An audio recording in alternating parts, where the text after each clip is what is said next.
law-abiding. You have to work for the betterment of your nation and country.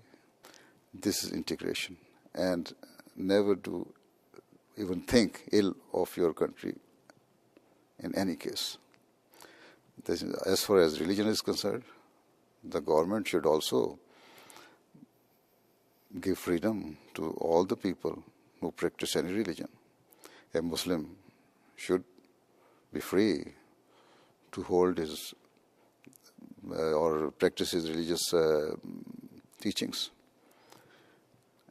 And even if you think that to go to the club or to go to a bar and drink alcohol is part of integrity, to me it is not. If you say to shake hand with the women is the part of integrity, to me it is not. Even once a lady journalist asked me in Sweden that you do not shake hand with ladies. How can you absorb yourself in the society? So I said, to me, shaking hand is not the only thing or that can help the country or just that can justify my being the honest to the country. Well, seeing as you've raised that question, because as you know, it is a question that many non-Muslims in North America especially ask about the relationship between men and women, the way women are seen inside mosques. Let me show you a picture just from last weekend that would seem to some. This was here at one of your services. Yes. And there are hundreds, if not thousands, of people in this room. Here, and none of them is a woman. There are no women. Yes, but if you go to the other hall, thousands of women are sitting there. And even I myself delivered direct lectures to them in their hall. But they're in different halls. They are in different halls. This segregation is, you call it segregation, right? Well, you're calling it that. I'm calling it, but this Right. is the word used by the Yes. Western people. I'm using your word. Okay. Right? So, But to some people, that's just not acceptable. You see, do not accept. But those who are happily doing it and they do not have any objection against it, ask them whether they feel happy and comfortable when they are segregated and they are holding their function separately. When they are sitting, they are not being kept there as your prisoners. They are free. You see, their organization. But they're not free to go into that room. They are free to hold their functions. So if they accept it, then the person who does not believe in it should not raise any question against. They say they are comfortable. I always ask them, telling them, okay, you just go inside. Ask the women, the women, whether they feel comfortable when they are, in your opinions, in so-called segregation, or they are not. But do you really, you're their religious, spiritual leader. So this is do you really think they're going to say to you, no, I'm not comfortable? Yes. They're going to challenge you and your authority? See, there's no compulsion in religion. Okay. There might be some few girls who would say that they could not understand the teaching because they did not go deeply into the true teaching of their religion. But once they understand the logic, you see, every teaching in Islam has the logic. It is also religious commandment to the men and women in the Holy Quran. First to men, that they should lower their eyes and should not, keep lustful eyes on the women, right? And see, that is the parda or hijab for the men. And then in the next verse, it is said to the women that they should also behave in the same manner. And apart from that, it is the teaching. It's religious teaching, whether you like it or not. So We cannot say, there are so many arguments if you go on debating on this issue. Okay, I don't want to dwell on this, but you brought it up, so it was something that I wanted to ask. I assume you accept that for a lot of non-Muslims in this country, it's a sensitive issue. The relationship between men and women, yes, and how they're seen as equals on everything.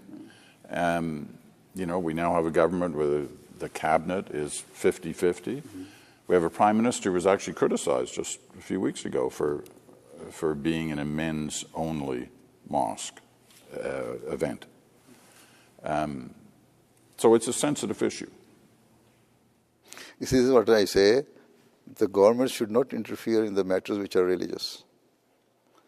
If being a religious body, religious organization, a sect, we believe, and both parties, men and women, believe that this is the part of their faith to do hijab. Hijab is the barrier. What hijab means is a barrier. So, not free mixing, but as far as the opportunities are concerned, our Ahmadi ladies are more educated, more literate than the men. They are doctors, they are working in the hospitals, they are engineers, architects, scientists, research workers, doing all these things, and with hijab. So these are the opportunities we are giving to them. We are not usurping their rights. We are not depriving them of their potentials. Whatever they have, they are teachers. Even in Pakistan, in a third world country where it is said that the literacy rate is very low, our Ahmadi Muslim women are more literate than men. You can adjust yourself alongside your religious teachings.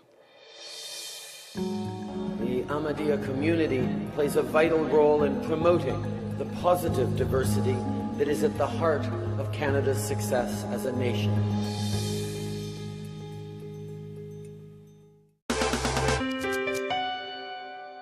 I want to just get your thoughts for a moment about Canada. You visited before. You're spending a significant amount of time here right now. You have mosques from Newfoundland to Victoria, British Columbia. When you travel in Canada or when you think of Canada, what are you sensing about this country?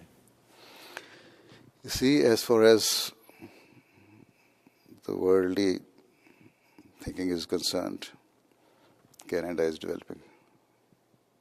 Canadians are always very loving people. As far as with regards to our community is concerned, we are also growing here.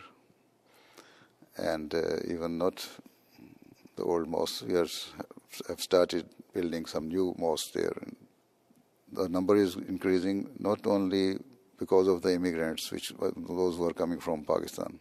Now there's some refugees came from Syria to Canada. They are Ahmadis. Besides that, even some of the Canadians have also accepted the message of Islam. Our work is missionary work. And religious communities do not develop in a short period of time or overnight. It takes years. So we are hopeful we shall spread the message of true Islam to Canada and all across the world. If our message is good, acceptable to the people, they will accept it, and we shall grow here as well. And I am hopeful. Do you see Canada as a tolerant nation? Quite tolerant, because multinational, multi-ethnic nation. So this is why you have to be tolerant.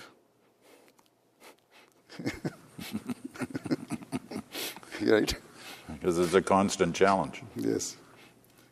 Can we do a better job in the world of trying to ease that relationship between the two worlds that we've talked about throughout here, the Muslim world and the non-Muslim world? Is there a role for Canada in that? Yes. You see, Canada has a role in United Nations. Canada has a role in G8, right?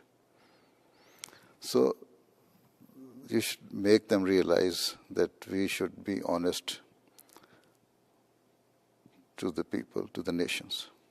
Every small nation, even quite a number of small nations, have nuclear weapons.